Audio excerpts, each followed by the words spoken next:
The formal training of engineers in the U.S. can be traced back to the late 1890s. At this time, engineering training typically occurred in a machine shop. The education of new engineers was done through an apprenticeship program led by seasoned engineers. This method of training helped engineering apprentices have a strong knowledge of how things work. Around the time of World War II, European influence began to have a major impact on how the training of engineers was viewed. As Europe began to downgrade U.S. training, the U.S. answered back by shifting the focus of engineering towards instruction in scientific and mathematics principles. This shift moved the education of engineers towards why things work rather than focusing on how things work. The U.S. has seen great innovation since this shift, but there have been recent calls for change. The National Academy of Engineering has identified the 14 grand challenges that face society today. These are by no means the only challenges we face. However, they represent some of the most complex challenges that current engineers are being called to address. In addition to changing technology and population growth, creates a demand for us to train more engineers. There's also a need for more diverse ideas that can provide new perspectives to these problems, which can be accomplished through a more diverse population of engineers. Additionally, the current challenges will require that engineers be able to balance their technical competency with interpersonal skills, creativity, and empathy. With the calls to educate more engineering students in both number and diversity and ensure that they have the skills that align with an expanded view of the engineering profession, we must begin to wonder if we can train engineers in the same way or if different approaches are needed. This is one of the many questions that the field of engineering education strives to answer. Engineering education uses a diverse range of tools from different disciplines to create change. We use theory and practice from education and psychology, social science research methods to build research studies, and engineering disciplinary knowledge to set research agendas, like discipline-based education research groups like biology education, but there's a Rachel McCord talking about biology, so I'll stick with engineering tonight. Engineering education is multidisciplinary, similar to engineering disciplines like biomedical engineering, for example. BME combines an understanding of biology, anatomy, mechanics, and other disciplines and applies these to the design to improve all aspects of medicine. One area of common ground that we have is in the use of design-like processes as a tool for conducting research and designing products and processes.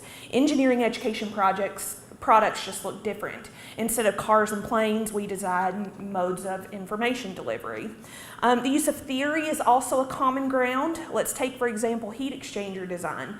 Engineers need an understanding of heat transfer in order to design heat exchangers. Engineering education experts need an understanding of how knowledge is constructed and heat transfer in order to help students learn about heat exchanger design. Education pulls from and contributes to both theory and practice. This means that engineering education faculty find themselves on both sides of the research-practice cycle.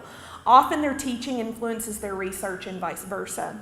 This research takes many forms, so we're briefly going to highlight some examples in our field. Dr. Allison Godwin has conducted a quantitative study to understand how an individual's math and physics identities influence their choice of engineering as a major. This work highlights that physics and math identities matter in engineering choice, and that the messages of recognition and positive change may be more important for recruiting more women into engineering. Dr. Walt Lee does qualitative research to understand how co-curricular support programs in engineering departments make a difference in narrowing the gap of student representation in graduating engineers. Our own Office of Diversity in the Tickle College of Engineering is this type of program that Dr. Lee studies. Drs. Litchfield and Javernick-Will used a combination of interviews, focus groups, and and survey responses from a nationwide survey to understand how socially engaged engineering practices, like our Tickle College of Engineering Global Initiative projects, impact students' motivation, openness, and interest for social good. A significant portion of the research done in engineering education is qualitative in nature. Like with all research, it is essential that the quality of these studies be ensured throughout the research process. Drs. Sochaka and Wather have developed a research quality framework called Q3 to guide researchers as they develop and conduct qualitative studies. Their framework guides researchers to think about the quality of their processes in both the making and handling of data. The research we have highlighted so far has been theoretical nature, but there are many in the field that conduct research that is more directly connected to practice and strives to assess and improve the effectiveness of research-based practices. One recent focus in this space has been on the effectiveness of different flipped classroom formats and the best practices for developing flipped environments. The focus of my research group in Light is on developing formal and informal education practices that support students' development of processes to tackle open-ended problems and make critical judgments. One of my current projects is an exploration of students' development of their beliefs about knowledge and engineering through their undergrad research experiences. And one of my current areas of research is on an NSF-funded project called the Rising Engineering Education Faculty Experience.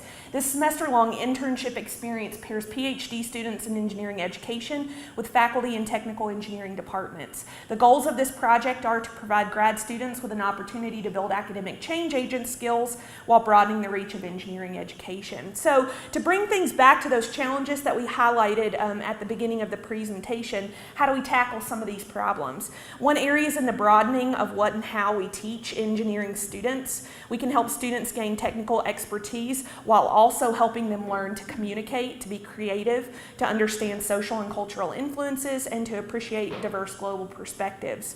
We can also work together to tackle the grand challenge of personalized learning so that engineering education is available to a broader community. This is going to take a multidisciplinary effort of psychologists, neuroscientists, education experts, and engineers. This means we have to work together. Technical engineering faculty and engineering education faculty can work together to make the needed changes to our educational system so we can see a larger and more diverse population of future engineers ready to tackle the engineering grand challenges. Thank you.